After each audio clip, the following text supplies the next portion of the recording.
బృహత్ మంటలు ఇంకా అదుపులోకి రాలేదు. నిన్నటి కంటే కొంతమేర అగ్నికీలాల తీవ్రత తగ్గింది.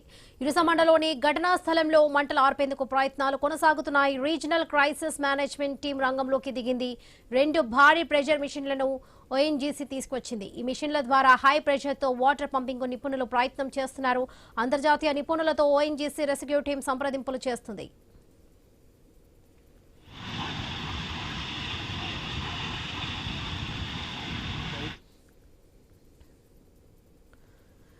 ఇరుసుమండలో ఓఎన్జీసీ ఆయిల్ బావి నుంచి ఎగిసిపడుతున్న మంటలను అదుపు చేసే ప్రక్రియ కొనసాగుతుంది. హై ప్రెషర్ వాటర్ ను ప్రస్తుతం అగ్నికీలాలు రేగిన వెల్ 5 లోకి పంపిస్తున్నారు.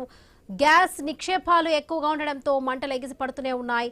ప్రస్తుతం ఓఎన్జీసీ ఎమర్జెన్సీ రెస్క్యూ బృందాలు, ఏపీ విపత్తు నిర్వహణ శాఖ, అగ్నిమాపక సిబ్బంది పరిస్థితిని అదుపులోకి తీసుకొచ్చేందుకు ప్రయత్నం చేస్తున్నాయి.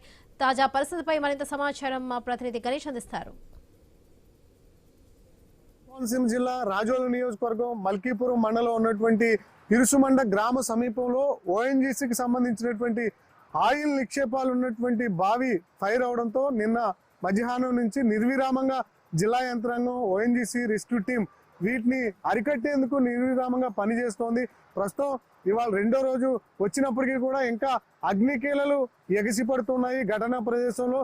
దాన్ని తగ్గించేందుకు నిర్విరామంగా ఓఎన్జీసీ సిబ్బంది ప్రయత్నం చేస్తున్నారు. ఆంధ్రప్రదేశ్ విపత్తు నిర్వహణ శాఖ, అగ్నిమాపక సిబ్బంది సహకారంతో ఈ ప్రయత్నం కొనసాగిస్తున్నారు. రాష్ట్ర ప్రభుత్వం కూడా దీన్ని మానిటరింగ్ చేస్తుంది. ముఖ్యమంత్రి చంద్రబాబు ఎప్పటికప్పుడు అధికార యంత్రాంగం నుంచి సమాచారాన్ని తీసుకుంటూ ఉన్నారు.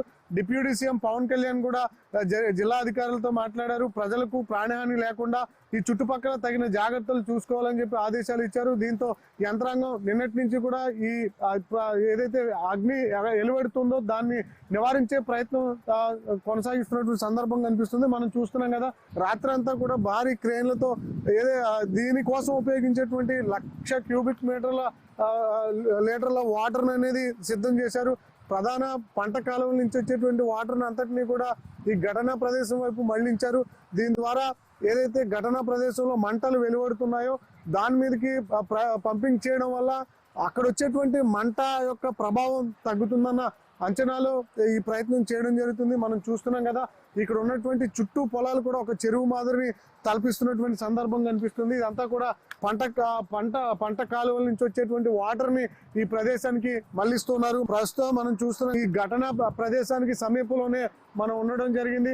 భారీ యంత్రాలన్నింటినీ కూడా తీసుకొస్తున్నారు. ఇప్పటికే భారీ ప్రెషర్ మిషన్ కూడా తీసుకువచ్చారు. మనం చూస్తున్నాం కదా, బ్లో అవుట్లు అనేవి అంబేద్కర్ కోనసీమ జిల్లాలో ఇబ్బందికరంగా మారాయి. దాదాపు గతంలో 1993, 2014 ఇలాంటి పరిసర ప్రాంతాల్లో కూడా ఈ బ్లో అవుట్లను ఎదుర్కొన్నటువంటి సందర్భం అధికార యంత్రాంగానికి ఉంది. అందువల్ల మనం చూస్తున్నాం కదా, ఓఎన్జీసీ సిబ్బంది భారీ స్థాయిలో వాటర్ ను పంప్ చేస్తూ ఉన్నారు. ఆ వాటర్ ను పంప్ చేయడం వల్ల ఈ చుట్టూ ఉన్నటువంటి ప్రదేశంలో ఏదైతే వేడి సంతరించుకుందో అంతా కూడా తగ్గుతుంది. అందువల్ల ఎలాంటి ప్రమాదం ఉండదని చెప్పి అధికారులు చెప్తున్నారు. ఇప్పటికీ అంటే ఇక్కడ ఉన్నటువంటి ఆయిల్ నిక్షేపాలు ఉన్నటువంటి బావిలో భారీ స్థాయిలో కింద గ్రౌండ్ లెవెల్లో 40,000కు పైగా క్యూబిక్ మీటర్లకు సంబంధించినటువంటి ఆయిల్ నిక్షేపాలు ఉన్నట్లుగా అంటే అంచనా వేస్తున్నారు. అయితే ప్రస్తుతం కూడా మనం చూస్తున్నాం కదా, వాటర్ ప్రెషర్ ని దాని మీదకి పంప్ చేయడం వల్ల ఆ ఫైర్ అనేది తగ్గుతుంది. ఒక్కొక్కసారి భారీ స్థాయిలో వెలువడుతుంది. వాటర్ అనేది ఆయిల్ బావిలోకి వెళ్తున్నటువంటి సందర్భంలో ఆ ప్రెషర్ తగ్గి అప్పుడప్పుడు వస్తున్నటువంటి మంట పూర్తిగా నిలవరించేటువంటి ప్రక్రియ చేస్తున్నారు. దీనివల్ల ఎలాంటి ప్రమాదం ఉండదని చెప్పి అధికారులు చెప్తూ ఉన్నారు. మనం చూస్తున్నాం కదా, కోనసీమలో దేశవ్యాప్తంగా అనేక చోట్ల ఆయిల్ నిక్షేపాలు ఉన్నప్పటికీ కూడా ప్రతిసారి అంబేద్కర్ కోనసీమ జిల్లా అంటే కృష్ణా, గోదావరి ఈ బేసిన్లోనే ఎక్కువగా ఇలాంటి ప్రమాదాలు చోటు చేసుకుంటూ ఉన్నాయి. తరచుగా ఈ బ్లోఅవుట్లు అనేవి దేశంలో ఎక్కడా కూడా కనిపించట్లేదు, కేవలం కోనసీమ జిల్లాలోనే. ఎందుకంటే ఇక్కడ గ్యాస్ నిక్షేపాలు ఎక్కువగా ఉండడంతోనే తరచు ఈ ప్రమాదాలు జరుగుతున్నట్టుగా తెలుస్తుంది. ప్రస్తుతానికైతే నిన్న మధ్యాహ్నం స్టార్ట్ అయింది. ఇప్పటికీ 19-20 గంటలు కావస్తుంది. అయినప్పటికీ కూడా మంటలు ఇంకా ఎగసిపడుతూనే ఉన్నాయి. సాధారణంగా 1995లో మనం చూసాం 65 రోజుల పాటు ఈ ఇలా ఫైర్ అనేది కొనసాగింది. కానీ ఇప్పుడు టెక్నాలజీ పెరిగింది, నాలెడ్జ్ పెరిగింది. అందువల్ల ఇలా వస్తున్నటువంటి ఫైర్ను తగ్గించేటువంటి ప్రక్రియలో అత్యంత అధునాతనిక పరికరాలు అనేవి ఓఎన్జీసీ సిబ్బంది వాడుతున్నారు. అంతర్జాతీయ నిపుణుల సహకారాన్ని తీసుకుంటూ ఉన్నారు. వాస్తవంగా జాగ్రత్తలు పాటించాలి. అది జాగ్రత్తలు పాటించకపోవడం వల్లే ఇంత ప్రమాదం సంభవించింది అనేది మాత్రం ఇంకా విచారణలో తేలాల్సి ఉంటుంది. ఆ జాగ్రత్తలు పాటించుకుని ఉంటే ఇలాంటి ప్రమాదం జరిగి ఉండేది కాదనేది తెలుస్తోంది. సాధారణంగా డీప్ ఇండస్ట్రియల్ లిమిటెడ్ కి సంబంధించినటువంటి యంత్రాలు ఇప్పటికే పూర్తిగా దగ్ధమై కోట్లాది రూపాయల నష్టం వాటిల్లడం జరిగింది. ఈ కంపెనీకి ఇప్పటి వరకు 9 డ్రిల్లింగ్ అంటే ఆయిల్ బావుల్లో డ్రిల్లింగ్ చేసినటువంటి హిస్టరీ ఉంది. అయితే ఇక్కడి వరకు వచ్చేసరికి భారీ స్థాయిలో ప్రెజర్ పెట్టడం వల్లే, అంటే రీరిగింగ్ చేసినటువంటి క్రమంలో ఎక్కువ ప్రెజర్ పెట్టడం వల్లే గ్యాస్ లీక్ అయిందా అనేది తేలాల్సి ఉంది విచారణలో. ప్రస్తుతానికైతే ఓఎన్జీసీ ఆర్సీఎంటీ టీం ప్రయత్నం చేస్తోంది మంటల్ని అదుపు చేసేందుకు. అంతర్జాతీయ నిపుణులతో కూడా అంటే కొంత సమాచారాన్ని తెలుసుకుని దాన్ని తగ్గించే ప్రయత్నం చేస్తుంది. కోనసీమ జిల్లా వ్యాప్తంగానే కాదు, ఇది రాష్ట్ర వ్యాప్తంగా దేశవ్యాప్తంగా కూడా చర్చనీయాంశమైంది. రాష్ట్ర మీడియా కాదు, నేషనల్ మీడియా కూడా, అంటే జాతీయ మీడియా కూడా ఇక్కడికి వచ్చి దీన్ని కవర్ చేస్తూ ఉన్నారు. దీనికోసం ముఖ్యమంత్రి చంద్రబాబుతో పాటు జిల్లా మంత్రులు, అదేవిధంగా జిల్లా ఉన్నటువంటి ముఖ్యమైనటువంటి అధికార యంత్రాంగం, కలెక్టర్, ఎస్పీ కావచ్చు, ఇక్కడ ఉన్నటువంటి ఆర్డీఓ కావచ్చు, ఈ స్థానికంగా ఉన్నటువంటి రాజోలు నియోజకవర్గంలో ఉన్న అధికార యంత్రాంగం మొత్తం కూడా నిన్నటి నుంచి అధికారులతో సమావేశాలు జరుపుతూ ఎవరికి ఇబ్బంది లేకుండా ఈ చుట్టుపక్కల దాదాపు ఉన్నటువంటి గ్రామాలు, ఈ రుచుమండ కావచ్చు, చింతలపల్లి కావచ్చు, లక్కవరం ఇలాంటి గ్రామాల చుట్టూ కూడా ప్రజలను ఖాళీ చేసి వారికి సదుపాయాలు కల్పించడం, వారికి జాగ్రత్తలు తీసుకోవడం, ప్రాణ నష్టం లేకుండా నివారించడం, ఇలాంటి ప్రయత్నం మొత్తం కూడా నిన్న చేయడంలో అధికార యంత్రాంగం సక్సెస్ కావడం జరిగింది. అయితే ప్రస్తుతం మంటలు ఇంకా అగ్నికీలలు ఎగసిపడుతూ దివసీమ వాసులను బెంబేరెత్తిస్తున్నటువంటి సందర్భం కనిపిస్తుంది.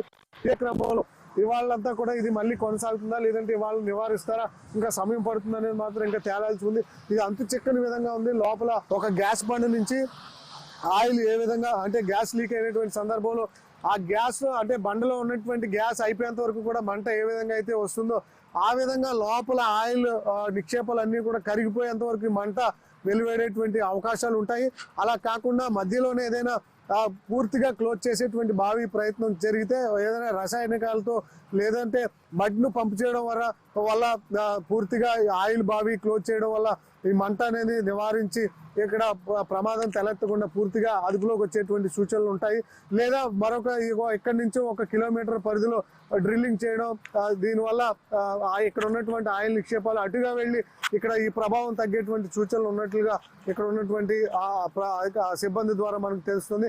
మొత్తంగా అయితే ఈ ప్రాంతం చుట్టుపక్కల భయోందోళనలు కనిపించాయి. నిన్నటి నుంచి కూడా దీన్ని నివారించేందుకు అధికార యంత్రాంగం నిమగ్నంగా నిర్విరామంగా పనిచేస్తోంది. ఈ జిల్లాలో ఉన్నటువంటి అగ్నిమాపక వాహనాలన్నింటినీ కూడా విపత్తు నిర్వహణ శాఖ, అగ్నిమాపక శాఖ తీసుకువచ్చి ఇక్కడ వాటర్ పంపింగ్ చేస్తున్నారు. భారీ ప్రెజర్ యంత్రంతో అయితే ఓఎన్జీసీ సిబ్బంది కూడా దాని మీదకి వాటర్ను పంపించడం వల్ల అగ్నికీలలు ఏవైతే ఎగసిపడుతున్నాయో వాటిని తగ్గించేటువంటి ప్రయత్నం జరుగుతుంది. మొత్తంగా ఇవాళ సాయంత్రం లోపల ఏమైనా ప్రయోజనం ఉంటుంది. 2026 ఐ న్యూస్ క్యాలెండర్ ఆవిష్కరించారు.